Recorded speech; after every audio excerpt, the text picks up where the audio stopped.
How to pay off credit card debt without crying. Tonight, we face our financial fears, tackle high interest rates, and figure out how to pay off credit card debt without losing sleep over every statement cycle or shedding too many tears. Even though my debt still acts like a toxic ex I can't quite block. It follows me everywhere.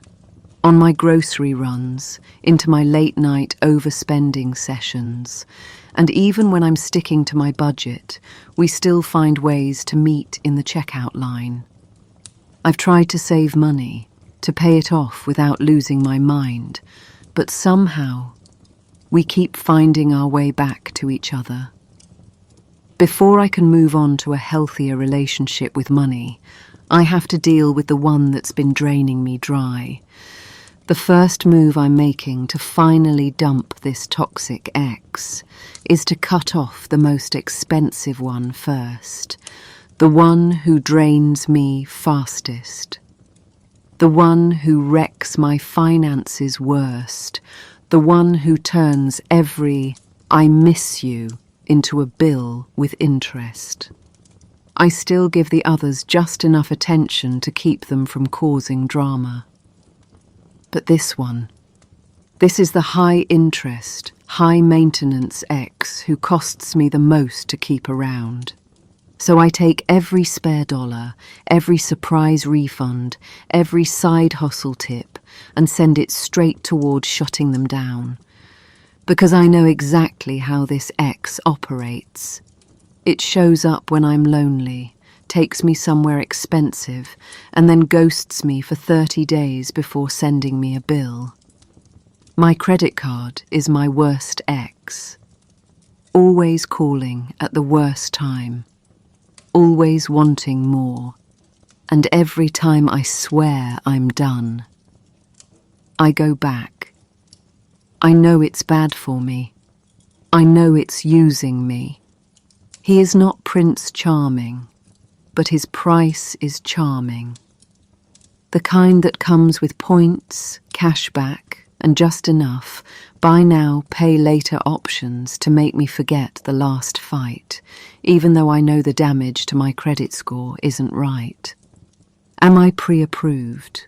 Will they give me an advance? Sometimes it feels harmless, but it's only a toxic romance. It's manipulative. It lures me in with 0% APR for 12 months, and then waits until I'm comfortable to show its real face. It says things like, "Go on, you deserve it." It's only $19.99 a month. You'll hardly notice. And like a fool, I swipe, believing this time will be different. But it keeps receipts. It remembers every drunken Amazon purchase, every emergency DoorDash order, every "just this once I swore wouldn't happen again." We fight every statement cycle. I say, "You're suffocating me." It says, "You knew who I was when you signed the agreement." And it's right. I did. I knew the risk. I read the fine print. My credit card is my toxic ex, and I'm so in love, I can't resist the temptation to overspend. It flirts with me through cashback offers, whispers sweet nothings like approved and limit increase. But behind those winks are high interest rates, accumulating debt, and the kind of emotional damage you measure in minimum payments. It's hard to quit someone who gives you exactly what you want the second you want it, and only makes you regret it later. So I keep them close, tucked away in my wallet, like an old Flames number I'll never delete. Because maybe, just maybe, this time we can make it work, and the same situation won't repeat. Good evening. I am Miss Bridget, a finance poet for the financially exhausted. Tonight's romantic transaction is titled, "My Credit Card is My Worst Ex." A quiet reflection on interest rates, minimum payments, and the dangerous romance of buying things you can't afford. You may ask, Bridget, why do you still keep it in your wallet? And to that I say, because it's not just plastic. It's an old flame I never blocked. It shows up uninvited to every emergency and the brunches I didn't need. It doesn't text back, but somehow remembers my expiration date. It's not commitment phobic. It's just commitment with interest. The only time it says, I love you, is when I'm over the limit. We have an open relationship with every store in the city. It gives me space, just enough to rack up another balance. Oh, what a pity. It tells me I'm special, but it's saying the same thing to thousands of other cardholders. I can't block it, because it's already linked to every subscription I own. And still, I swear, this is the sweetest love I've ever known. It's the kind of partner that charges you for closure, and I'm in it until the balance is over. Before we start this relationship talk, light a candle. Not for mood, but because my card still hasn't paid the light bill. Let the shadows match the dip in my credit score and the sigh I make when I check the balance and see its name all over my statement again. Let us panic quietly and begin. The year is 2025 AD after debt. We met when I was young. It started off as secure credit, but somehow it was my heart and wallet that got locked in. He's dangerously handsome. Gold trim along his edges, numbers embossed like a jawline I can't forget, and that magnetic stripe. God, it pulls me in every time. His eyes, two perfect chips, one for debit, one for credit, both knowing exactly how to unlock me. At first, it was harmless. A dinner here, a coffee there. They called it building a relationship. I called it love. It whispered sweet nothings like approved and your limit has increased. And I believed every word. We were inseparable. Every trip, every purchase, every treat yourself moment. There it was, holding my hand right up until the bill arrived. That's when it changed. The charm faded and the interest rates showed. But I stayed, because in the quiet moments, I still remembered how good it felt to swipe, or be swiped for. My card loves public displays of affection, swiping in full view of strangers, showing off like it's proud to be mine. And when the bill arrives, it's right there, smiling like it did me a favor. The first date was beautiful. I remember the first swipe. We met in a shiny silver envelope. It wore a glossy invitation. Welcome to a new financial future. I wore the confidence of someone who thought minimum payments were a personality trait. Our first date was a fancy dinner. It let me order dessert without looking at the price. We laughed, we swiped, and the waiter said it was approved. I thought, this could be love.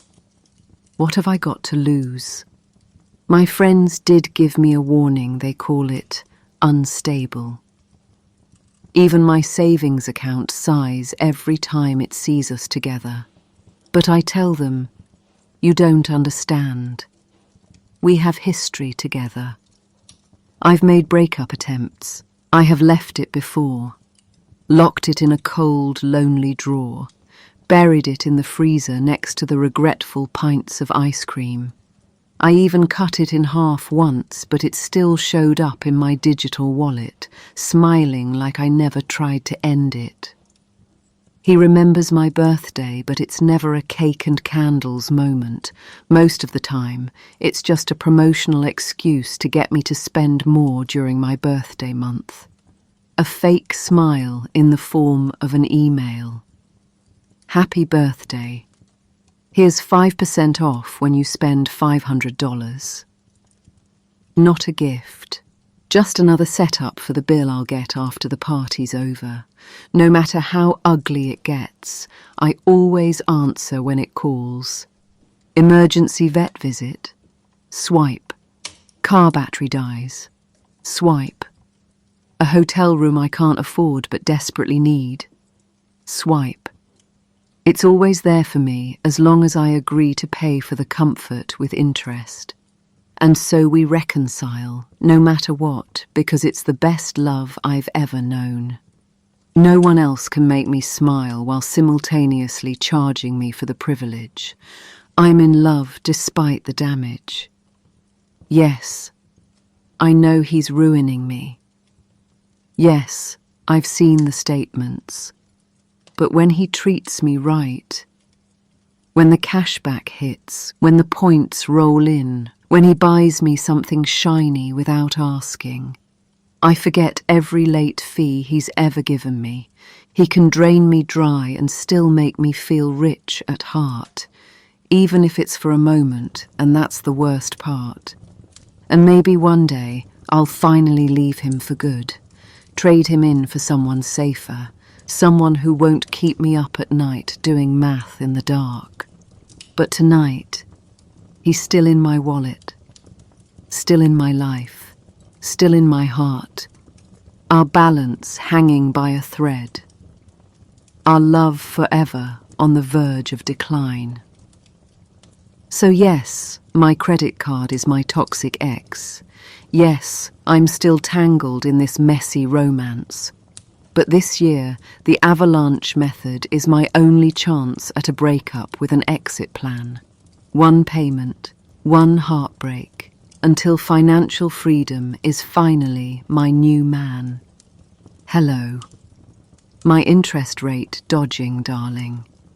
If you've stayed with me until the very last swipe, with a balance due still stalking you like an old flame, then please unlink your credit card from those apps, deposit a like, transfer a subscribe, and wire me your personal financial stories in the comments below. I collect them like old receipts at the bottom of my purse, faded, forgotten, but still itemized like every questionable choice I've ever made. Until the next midnight statement cycle or unwanted phone call, may your credit limits stay mercifully untouched, your interest rates ghost you, and your love life stay healthier than your APR. May your impulse buys be few, and your savings account finally treat you better than the toxic ex in your wallet ever could. And before you sneak back to your budget, still scrolling through old swipes and empty balances. I've started designing these toxic scrolls and turning them into digital stickers on my Patreon. You'll find the link in the description. The only place where the terms are clear and nobody's charging you 29.99% to read them. May your wallet heal from financial heartbreak so you can rest. Be well and good night.